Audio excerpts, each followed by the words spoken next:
వార్తా న్యూస్ కి స్వాగతం.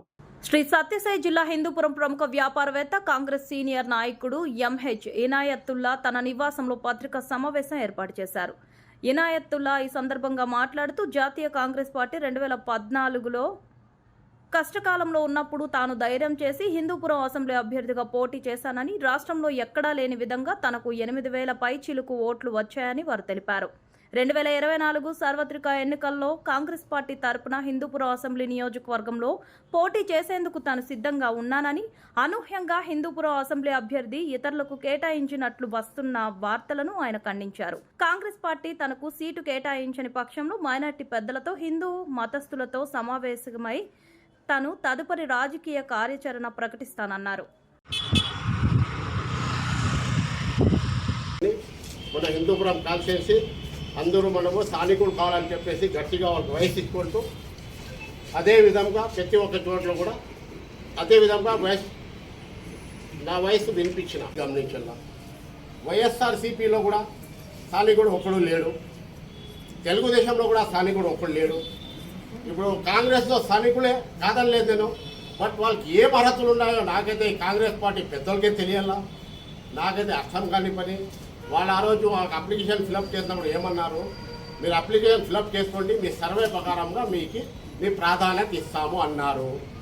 అదేవిధంగా నేను కూడా సరైన సర్వేలు అంటే ఎందుకు, మంచిది కదా, నా సర్వే చేస్తున్నప్పుడు కూడా ఫలితం బాగుంటుంది అని చెప్పేసి ఆశపడి ఆ అప్లికేషన్ పెట్టడము అంతా జరిగింది. అటాటుగా మనం వచ్చేది నాగరాజ్ పేరు వినిపించింది, ఇంకా ఎంపీ లేదు, ఎవరిది ఎంపీ లేదు, ఇంకా ఏమేమి జరుగుతుంది ఇంకా తెలీదు. బట్ ఇవి ఎందుకు ఇది సమావేశం ఏర్పాటు చేస్తున్నానంటే ఒక 2 మాటలు చెప్పేది. ఏమి ఖచ్చితంగా హిందూపురం స్థానికుడు, హిందూపురంలో ఉండే కాన్స్టిట్యున్సీ ప్రజలంతా ఒక స్థానికులకి గుర్తించాలా అని చెప్పేసి నేను గట్టిగా వాళ్ళకి పేరున చేతులెత్తి నమస్కారాలు తెలుపుతున్నాను. ఎందుకంటే స్థానికులు లేకుండా దానికోసం 40 ఏళ్ళ నుంచి కూడా బాధపడి ఇస్తారని కూడా ఆశిస్తున్నాము. ఎందుకంటే అట్లా నేషనల్ పార్టీ అది అషామషా పని కాదు. లేకపోతే 2014లో కూడా నేను పోటీ చేసింది ఎందుకంటే నేషనల్ పార్టీ అబ్బాయి భవిష్యత్తులో మాకు గుర్తింపు ఉంటుంది, ప్రాధాన్యత ఇస్తారు వీళ్ళు అని చెప్పేసి నేను పోటీ చేశానే. కానీ ఈ పొద్దు కూడా 90% మా ముస్లిమ్స్ ఇండిపెండెంట్ అంటారు అన్నా కూడా, అయినా కూడా లేదప్ప ఉండి లేప కాంగ్రెస్ పోదాము, నేషనల్ పార్టీ ఇది మాకు ద్రోహం చేయదు అని చెప్పి నేను పోయినది మాత్రం వాస్తవము. ఇప్పుడు కూడా గుర్తిస్తారని ఒక ఆశ అయితే ఉంది. అయినా ఇట్లా చిన్న రాజకీయాలు అంటే నాకైతే అర్థం కాని పరిస్థితి.